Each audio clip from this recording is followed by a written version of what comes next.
وہ عامر میر صاحب کی تعریف کر رہے ہیں پی ٹی اے والے. دیکھا ہے کتنی بڑی تبدیلی ہے. جب میں نے وہ اتنے سال پہلے عامر میر صاحب کا نام لیا, جی بکے ہوئے صحافی ہیں یہ ہوں تسی وک گئے ہو. ہاں تو اس طرح نہ کریں. اس کا مطلب ہے آپ لوگوں کو بعد میں چیزیں سمجھ آتی ہیں, اللہ کے فضل سے ہمیں پہلے سمجھ آئی ہوئی ہیں, تو اب بھی سمجھ جائے میں جو کچھ آپ کو بتا رہا ہوں. اس ٹائم پی ٹی اے علی بھائی آپ کو نہیں پتا, فوج کی وجہ سے ہم رات کو سوتے ہیں, اور آج فوج کو یہ لوگ گالیاں دے رہے ہیں. مجھے پتا تھا یقیناً فوج کی کنٹریبیوشن اپنی جگہ, لیکن سیاست میں جو اسٹیبلشمنٹ لچ فرائی کرتی ہے وہ غلط ہے. اختلاف کا مطلب یہ نہیں ہے کہ آپ اپنی فوج کے خلاف دوسری جگہ جا کے کمپین چلانا شروع کر دیں. سیاسی اختلاف کریں, وہ بالکل آپ کا رائٹ ہے, لیکن کہنا غدار ہے, تصویریں لگا کے جوتیاں مارنا, یہ والی حرکتیں کریں گے تو ظاہر ہے پھر وہ تو تیار بیٹھے ہوئے ہیں بھائی, ان کے ہاتھ میں بندوق ہے, سیدھی سی بات ہے. وہ خان صاحب کو باجوہ صاحب نے کہا تھا نا آپ کا تو 4 سال کا تجربہ ہے, ہمارا حکومتیں فارغ کرنے کا 70 سال کا تجربہ ہے. تو جی شاہی کوئی نہیں ہو خان صاحب. اور دیکھیں باجوہ صاحب نے خان صاحب کی حکومت لپیٹ دی, جس نے لانچ کیا تھا نا اسی نے لپیٹ کے بھی گیا, وہ اس نے ثابت کیا کہ ہم آج بھی طاقتور ہیں. تو بھائی طاقتوروں کے ساتھ اس طریقے سے ڈیل نہیں کیا جاتا, ان کے ساتھ پولیٹیکلی ڈیل کیا جاتا ہے. سپیس دیں, 5 دفعہ اسمبلیاں اپنا وقت پورا کریں, تو یہ وقت کے ساتھ سمجھ آتی ہے. میں دیکھیں صدر ایوب کو ایکسس آف ایول سمجھتا ہوں پاکستان میں, آج سے نہیں ہمیشہ سے, کہ وہ پہلا بندہ تھا جس نے فاطمہ جناح کو غدار وطن ڈکلیئر کروا کے اور بدماشی سے حکومت پہ قبضہ کیا. وہ پہلا ڈکٹیٹر تھا. اس کے باوجود جو اس کی اچھی باتیں ہیں کہ اس کے دور کے اندر ڈیمز بنے, انڈسٹری لگی. ہاں ایک غلط چیز بھی ہوئی کہ قرضے بہت ہم نے اٹھا لیے, وہ ایک معاملہ الگ تھا. تو جو پازیٹیو چیز ہے اس کی مانتے ہیں ہم. ضیاء الحق ڈکٹیٹر, ہمارے ملک کے اندر یہ سارا کلاشنکوف کلچر, ہیروئن, سنی شیعہ فسادات, قتل و غارت کا بانی, غلط پالیسیز اس کی کہ جو اس نے رشیا کے ساتھ پھڈا لیا اور امریکہ کے ساتھ دوستی اپنی بڑھائی.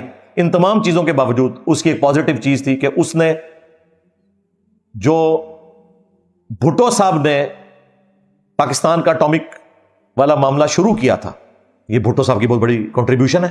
ڈاکٹر عبد القدیر کو انہوں نے بلوایا تھا, لیکن ان کی زندگی میں مکمل نہیں ہوا. اس کو منطقی انجام تک پہنچایا ہے تو ضیاء الحق نے پہنچایا, یہ اس کا کریڈٹ ہے بھائی.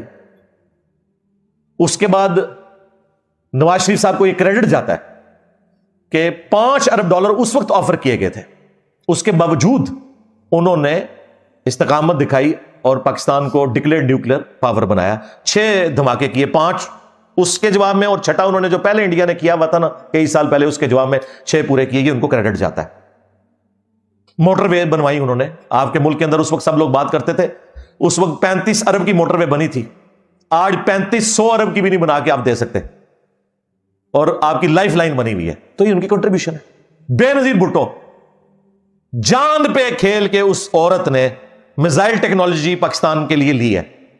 وہ آپ ذرا ہمارے جو بھائی ہیں نا فیصل وڑائچ, جو دیکھو سنو جانو والا چینل چلاتے ہیں, اس میں ذرا دیکھیں کس طریقے سے یہ ٹیکنالوجی پاکستان نے حاصل کی ہے. اس میں سب سے بڑا کریڈٹ جو ہے نا وہ بے نظیر بھٹو کا ہے. ہم کسی بھی پولیٹیکل لیڈر کو غدار وطن نہیں سمجھتے. ہاں یہ ہو سکتا ہے کمپرومائز ہو جائیں اپنے کسی دنیاوی لالچ میں, وہ ایک علیحدہ معاملہ ہے, لیکن اوورال سب نے کنٹریبیوٹ کیا.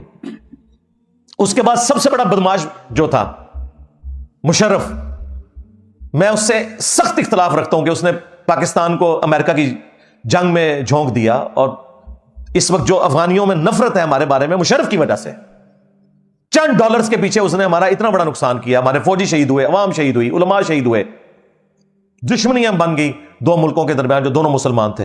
اس کے باوجود ایک اس کے کریڈٹ میں چیز ہے, نیسکوم کا ادارہ اس نے بنایا. میزائل ٹیکنالوجی جو بے نظیر بھٹو نے صرف شروع کی تھی, اس کو ایپکس تک پہنچایا مشرف صاحب نے.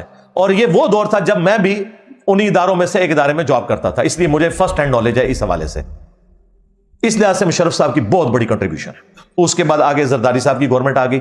اپنی تمام کمزوریوں کے باوجود 5 سال وہ بجلی نہیں پوری کر سکے, لوڈ شیڈنگ 8-9 گھنٹے تک چلی گئی. لیکن ایک ان کی خوبی تھی, بے نظیر کی شہادت کے بعد انہوں نے بجائے کوئی فتنہ کھڑا کرنے کے, 9 مئی کروانے کے, انہوں نے معاملات کو سیٹل کیا. اگرچہ 3 دن جو کچھ ہوا وہ ہوا, لیکن بعد میں انہوں نے اپنے معاملات کو سیٹل کیا اور بے نظیر انکم سپورٹ پروگرام شروع کیا. یہ بہت اچھا پروگرام جس کو پوری دنیا نے مانا, اور اس پروگرام کو پھر بعد والی حکومتوں نے بھی چلایا.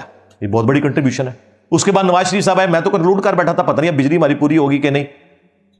انہوں نے بجلی والا معاملہ 3 سال لگا کے اس کو, اب بھی پاکستان کے پاس فالتو بجلی ہے. وہ آئی پی پیز والا جو چکر ہوا ہے نا وہ ایک علیحدہ چکر ہے, وہ اس کے ساتھ سی پیک نے کمپلیٹ ہونا تھا. سی پیک اگر کمپلیٹ ہو جاتا نا تو بجلی ہمیں سستی ملتی. وہ آدھا کام تو ہو گیا کہ ہم نے کارخانے تو لگا لیے مہنگے مہنگے, اور ان کے بجٹ جہاں سے میٹ ہونے تھے وہ سی پیک جو آ کے خان صاحب کی گورنمنٹ میں رک گیا. اگر وہ ہو جاتا ہے, انڈسٹریل زون بن جاتے تو یہ بجلی ہماری ضرورت تھی. یہ چیزیں جڑی ہوئی ہیں, آپ کو ایک رخ بتایا جاتا ہے, دوسرا رخ کا پتہ ہی نہیں ہے. خیر بجلی انہوں نے پوری کی, اور اس کے بعد ڈان لیگز والا معاملہ جو ہوا میں اس میں ان کے ساتھ ہوں. بعد میں ہم نے بھی مانا سب نے. میں تو اس وقت بھی کہتا تھا کہ ٹھیک ہے, ایف اے ٹی ایف کی تلوار آئی, ڈان لیگز ہی ہماری جو ہے وہ پالیسی بن گئی. ٹھیک ہے, اس کے بعد جب عمران خان صاحب آئے یا لائے گئے جس طریقے سے بھی, لیکن الٹیمیٹلی انہوں نے اپنے دور حکومت کے اندر میں سمجھتا ہوں یہ جو صحت کارڈ والا معاملہ شروع کیا, پھر یو این او میں یا باقی فورمز کے اوپر اسلاموفوبیا کے حوالے سے جو اویئرنیس دی خان صاحب نے. اس زمانے میں میری ویڈیوز آ رہی تھی, لوگ سمجھ رہے میں خان کو سپورٹ کر رہا ہوں. نہیں بھائی, وہاں جا کے کوئی پاکستانی نان مسلم بھی اگر اسلاموفوبیا کے حوالے سے بولے گا, اسلام کے حق میں بولے گا, میں اس کی بھی تعریف کروں گا. میرا کرائٹیریا خان یا نواز شریف نہیں ہے. ہمارا کرائٹیریا جو ہے وہ قرآن و سنت ہے, یا اس کے بعد اگر کوئی چیز ہے تو وہ پاکستان کے ساتھ ہمارا جو ریلیشن ہے وہ ہے. تو یہ سارے کا سارا معاملہ ہوا. اس تو بعد جو کچھ ہوا وہ تو پھر اللہ معافی, اون تک جو کچھ ہو رہا ہے. لیکن میں آپ کو بتا رہا ہوں کہ ہر بندے کی کوئی نہ کوئی کنٹریبیوشن ہے, اور کمزوریاں ساروں میں موجود ہیں.